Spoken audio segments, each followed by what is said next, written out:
ओम शांति। ओम शांति। 16 फरवरी 2024। आज के बाबा के महावाक्य। आज बाबा ने कहा, मीठे बच्चे, अब अशरीरी होकर घर जाना है। इसलिए जब किसी से बात करते हो तो आत्मा भाई भाई समझ बात करो। देही अभिमानी रहने की मेहनत करो। प्रश्न: भविष्य राज तिलक प्राप्त करने का आधार क्या है? उत्तर: पढ़ाई। हरेक को पढ़कर राज तिलक लेना है। बाप की है पढ़ाने की ड्यूटी। इसमें आशीर्वाद की बात नहीं। पूरा निश्चय है तो श्रीमत पर चलते चलो। गफलत नहीं करनी है। अगर मतभेद में आकर पढ़ाई छोड़ी तो नापास हो जाएंगे। इसलिए बाबा कहते, मीठे बच्चे, अपने ऊपर रहम करो। आशीर्वाद मांगनी नहीं है, पढ़ाई पर ध्यान देना है। ओम शांति। सुप्रीम टीचर बच्चों को पढ़ाते हैं। बच्चे जानते हैं परम पिता परमात्मा पिता भी है, टीचर भी है। ऐसा तुमको पढ़ाते हैं जो और कोई पढ़ा ना सके। तुम कहते हो शिव बाबा हमको पढ़ाते हैं। अब यह बाबा कोई एक का नहीं है। मन मना भव, मध्याजी भव, इसका अर्थ समझाते हैं, मुझे याद करो। बच्चे तो अब समझदार हुए हैं। बेहद का बाप कहते हैं, तुम्हारा वर्षा तो है ही, यह कभी भूलना नहीं चाहिए। बाप आत्माओं से ही बातें करते हैं। अभी तुम जीव आत्माएं हो ना। बेहद का बाप भी निराकार है। तुम जानते हो इस तन द्वारा वह हमको पढ़ा रहे हैं और कोई ऐसे नहीं समझेंगे। स्कूल में टीचर पढ़ाते हैं तो कहेंगे लौकिक टीचर। लौकिक बच्चों को पढ़ाते हैं। यह है पारलौकिक सुप्रीम टीचर जो पारलौकिक बच्चों को पढ़ाते हैं। तुम भी परलोक मूल वतन के निवासी हो। बाप भी परलोक में रहते हैं। बाप कहते हैं, हम भी शांति धाम के निवासी हैं और तुम भी वहाँ के ही निवासी हो। हम दोनों एक धाम के रहवासी हैं। तुम अपने को आत्मा समझो। मैं परम आत्मा हूँ। अभी तुम यहाँ पार्ट बजा रहे हो। पार्ट बजाते बजाते तुम अभी पतित बन गए हो। यह सारा बेहद का मांडवा है जिसमें खेल होता है। यह सारी सृष्टि कर्म क्षेत्र है। इसमें खेल हो रहा है। यह भी सिर्फ तुम ही जानते हो कि यह बेहद का खेल है। इसमें दिन और रात भी होते हैं। सूर्य और चांद कितनी बेहद की रोशनी देते हैं। यह है बेहद की बात। अभी तुमको ज्ञान भी है। रचता ही आकर रचता और रचना के आदि मध्य अंत का परिचय देते हैं। बाप कहते हैं, तुमको रचना के आदि मध्य अंत का राज सुनाने आया हूँ। यह पाठशाला है। पढ़ाने वाला अभोक्ता है। ऐसे कोई नहीं कहेंगे कि हम अभोक्ता हैं। अहमदाबाद में एक साधु ऐसे कहता था, परंतु बाद में ठगी पकड़ी गई। इस समय ठगी भी बहुत निकल पड़ी है, वेशधारी बहुत हैं, इनको तो कोई वेश है नहीं। मनुष्य समझते हैं श्री कृष्ण ने गीता सुनाई, तो आजकल कितने श्री कृष्ण बन पड़े हैं। अब इतने श्री कृष्ण तो होते नहीं।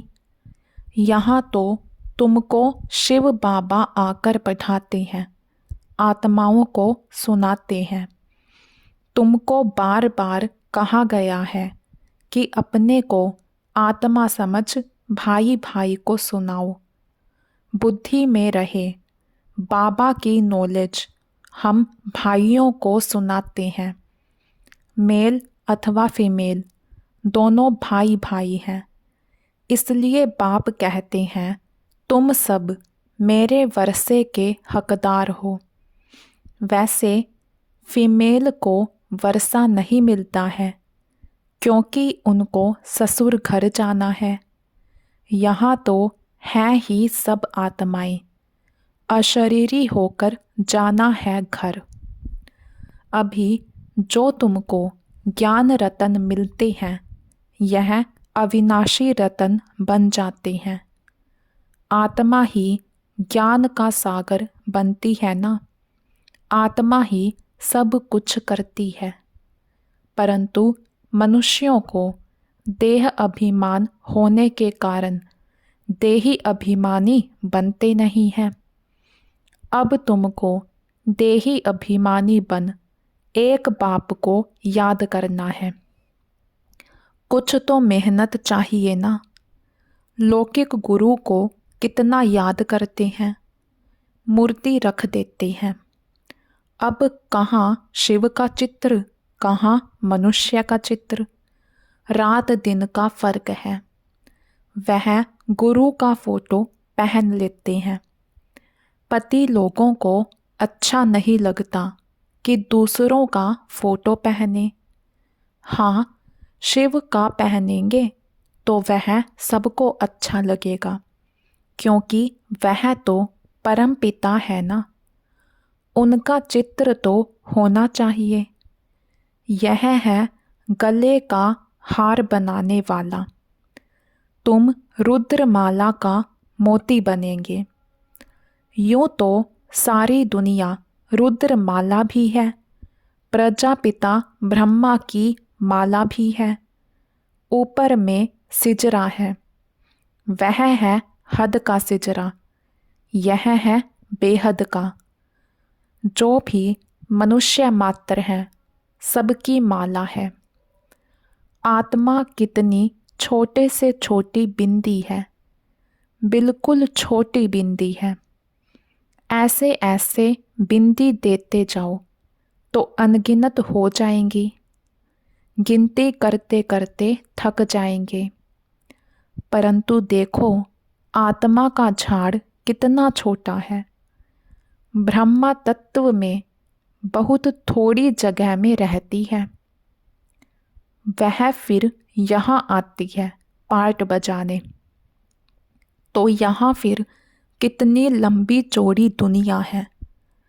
कहाँ कहाँ एरोप्लेन में जाते हैं, वहाँ फिर एरोप्लेन आदि की दरकार नहीं। आत्माओं का छोटा सा झाड़ है। यहाँ मनुष्यों का कितना बड़ा झाड़ है। यह सब है प्रजापिता ब्रह्मा की संतान, जिसको कोई एडम कोई आदि देव कहते हैं। मेल फीमेल तो ज़रूर है। तुम्हारा है परवर्ती मार्ग, निवृत्ति मार्ग का खेल होता नहीं। एक हाथ से क्या होगा, दोनों पहिए चाहिए। दो है तो आपस में रेस करते हैं। दूसरा पहिया साथ नहीं देता है तो ढीले पड़ जाते हैं। परंतु एक के कारण ठहर नहीं जाना चाहिए। पहले पहले पवित्र परवर्ती मार्ग था, फिर होता है अपवित्र, गिरते ही जाते हैं। तुम्हारी बुद्धि में सारा ज्ञान है, यह झाड़ कैसे बढ़ता है, कैसे एडिशन होती जाती है। ऐसा झाड़ कोई निकाल ना सके। कोई की बुद्धि में रचता और रचना के आदि मध्य अंत का नॉलेज है ही नहीं। इसलिए बाबा ने कहा था, यह लिखो कि हमने रचता द्वारा रचता और रचना की नॉलेज का अंत पाया है। वह तो ना रचता को जानते ना रचना को। अगर परंपरा यह ज्ञान चला आता तो कोई बतावे ना, सिवाय तुम ब्रह्मा कुमार कुमारियों के कोई बता ना सके। तुम जानते हो हम ब्राह्मणों को ही परमपिता परमात्मा पढ़ाते हैं। हम ब्राह्मणों का ही ऊंचे से ऊंचा धर्म है। चित्र भी ज़रूर दिखाना पड़ता है। चित्र बिगर कब बुद्धि में बैठेगा नहीं। चित्र बहुत बड़े बड़े होने चाहिए। वैरायटी धर्मों का झाड़ कैसे बढ़ता है यह भी समझाया है। आगे तो कहते थे हम आत्मा सो परमात्मा, परमात्मा सो हम आत्मा। अब बाप ने इसका भी अर्थ बताया है। इस समय हम सो ब्राह्मण हैं, फिर हम सो देवता बनेंगे नई दुनिया में। अभी हम पुरुषोत्तम संगम युग पर हैं, अर्थात यह है पुरुषोत्तम बनने का संगम युग। यह सब तुम समझा सकते हो। रचता और रचना का अर्थ, हम सो का अर्थ। ओम अर्थात मैं आत्मा फर्स्ट, फिर यह शरीर है। आत्मा अविनाशी और यह शरीर विनाशी है। हम यह शरीर धारण कर पार्ट बजाते हैं। इसको कहा जाता है आत्म अभिमानी। हम आत्मा फलाना पार्ट बजाती हैं। हम आत्मा यह करती हैं। हम आत्मा परमात्मा के बच्चे हैं। कितना वंडरफुल ज्ञान है। यह ज्ञान बाप में ही है, इसलिए बाप को ही बुलाते हैं। बाप है ज्ञान का सागर। उनकी भेंट में फिर है अज्ञान के सागर। आधा कल्प है ज्ञान, आधा कल्प है अज्ञान। ज्ञान का किसी को पता ही नहीं है। ज्ञान कहा जाता है रचता द्वारा रचना को जानना। तो ज़रूर रचता में ही ज्ञान है ना, इसलिए उनको क्रिएटर कहा जाता है। मनुष्य समझते हैं क्रिएटर ने यह रचना रची है। बाप समझाते हैं यह तो अनादि बना बनाया खेल है। कहते हैं पतित पावन आओ, तो रचता कैसे कहेंगे? रचता तब कहें जब प्रलय हो, फिर रचें। बाप तो पतित दुनिया को पावन बनाते हैं। तो यह सारे विश्व का जो झाड़ है, उनके आदि मध्य अंत को तो मीठे मीठे बच्चे ही जानते हैं। जैसे माली हरेक बीज को और झाड़ को जानते हैं ना।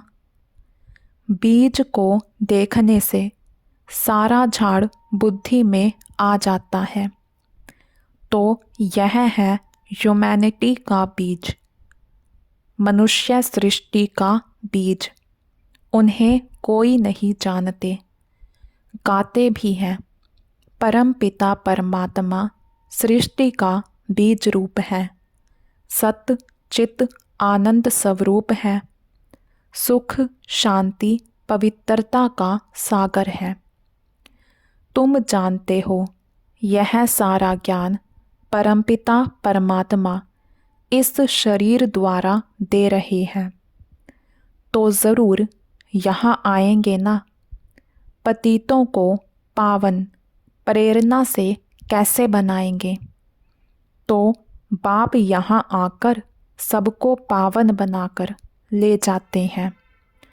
वह बाप ही तुमको पाठ पढ़ा रहे हैं।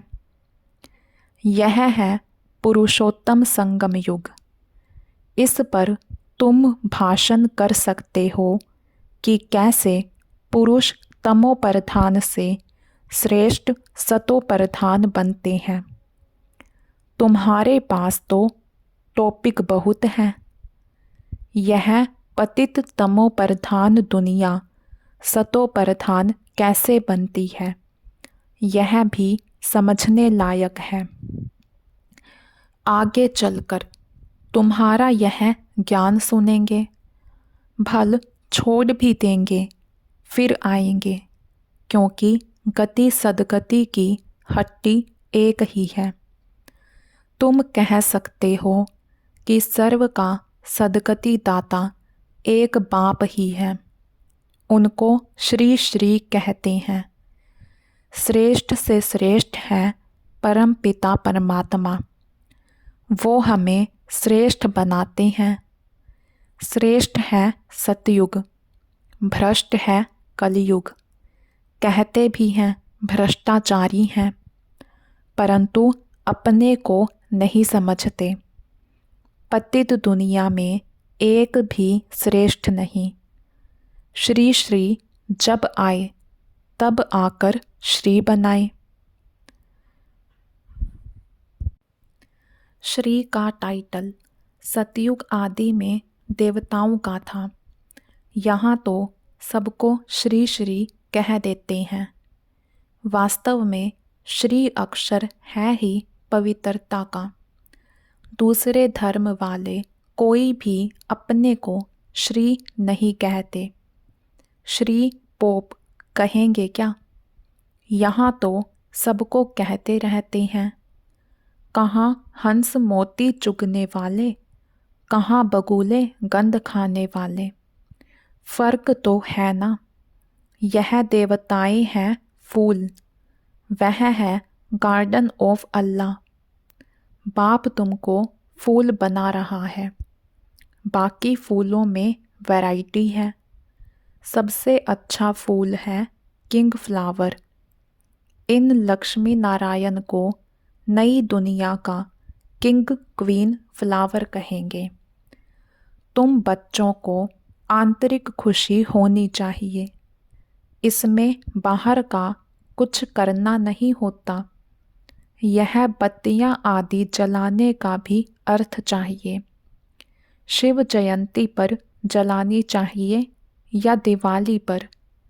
दिवाली पर लक्ष्मी का आह्वान करते हैं, उनसे पैसे मांगते हैं, जबकि भंडारा भरने वाला शिव भोला भंडारी है।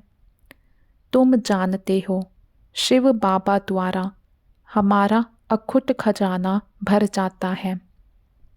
यह ज्ञान रतन धन है। वहाँ भी तुम्हारे पास अथाह धन रहता है। नई दुनिया में तुम माला माल हो जाएंगे। सतयुग में ढेरों के ढेर हीरे जवाहर थे, फिर वो ही होंगे।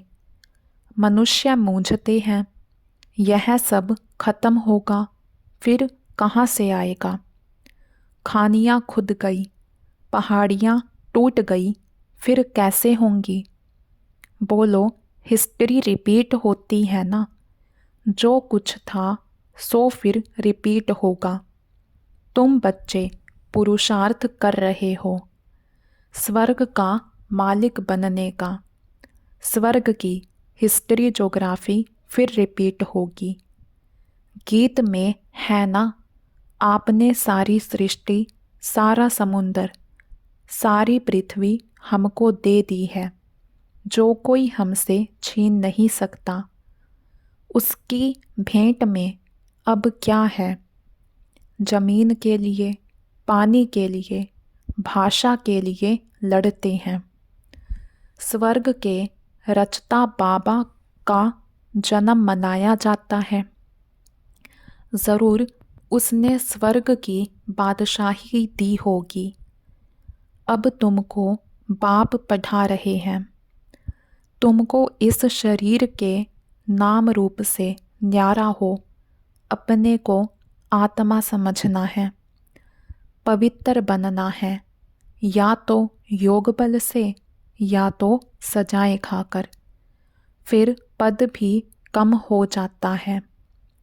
स्टूडेंट की बुद्धि में रहता है ना, हम इतना मर्तबा पाते हैं, टीचर ने इतना पढ़ाया है। फिर टीचर को भी सौगात देते हैं। यह तो बाप तुमको विश्व का मालिक बनाते हैं, तो तुम फिर भक्ति मार्ग में उनको याद करते रहते हो। बाकी बाप को आप सौगात क्या देंगे? यहाँ तो जो कुछ देखते हो वह तो रहना नहीं है। यह तो पुरानी छी दुनिया है। तब तो मुझे बुलाते हैं। बाप तुमको पतित से पावन बनाते हैं। इस खेल को याद करना चाहिए। मेरे में रचना के आदि मध्य अंत की नॉलेज है, जो तुमको सुनाता हूँ। तुम अब सुनते हो, फिर भूल जाते हो। 5000 वर्ष के बाद फिर चक्र पूरा होगा। तुम्हारा पाठ कितना लवली है।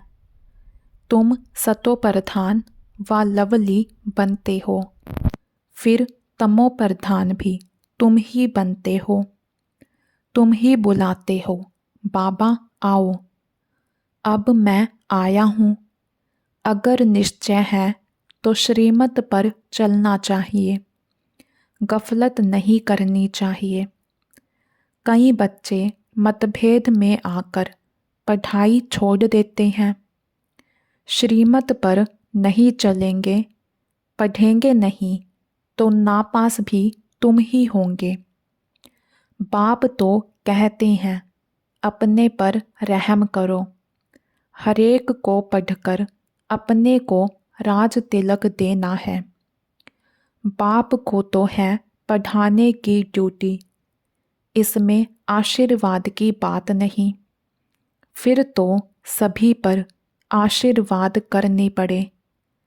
यह कृपा आदि भक्ति मार्ग में मांगते हैं, यहाँ वह बात नहीं। अच्छा, मीठे मीठे सिकिलधे बच्चों प्रति माता पिता बाप दादा का याद प्यार और गुड मॉर्निंग। रूहानी बाप की रूहानी बच्चों को नमस्ते। हम रूहानी बच्चों की रूहानी बाप दादा को दिल व जान शिकवा प्रेम से नमस्ते जी, नमस्ते जी। धारणा के लिए मुख्य सार। फर्स्ट पॉइंट, परवर्ती में रहते आपस में रेस करनी है, परंतु अगर किसी कारण से एक पहिया ढीला पड़ जाता है तो उसके पीछे ठहर नहीं जाना है। स्वयं को राजतिलक देने के लायक बनाना है। सेकंड पॉइंट, शिव जयंती बड़ी धूमधाम से मनानी है, क्योंकि शिव बाबा जो ज्ञान रतन देते हैं उससे ही तुम नई दुनिया में माला माल बनेंगे। तुम्हारे सब भंडारे भरपूर हो जाएंगे। वरदान, बाप से शक्ति लेकर हर परिस्थिति को हल करने वाले साक्षी दृष्टा भव। बाप से शक्ति लेकर हर परिस्थिति को हल करने वाले साक्षी दृष्टा भव। आप बच्चे जानते हो कि अति के बाद ही अंत होना है, तो हर प्रकार की हलचल अति में होगी। परिवार में भी खिटखिट होगी, मन में भी अनेक उलझनें आएंगी। धन भी नीचे ऊपर होगा, लेकिन जो बाप के साथी हैं, सच्चे हैं, उनका जवाबदार बाप है। ऐसे समय पर मन बाप की तरफ हो तो निर्णय शक्ति से सब पार कर लेंगे। साक्षी दृष्टा हो जाओ तो बाप की शक्ति से हर परिस्थिति को सहज हल कर लेंगे। स्लोगन: अब सब किनारे छोड़ घर चलने की तैयारी करो। अब सब किनारे छोड़ घर चलने की तैयारी करो। अच्छा, ओम शांति।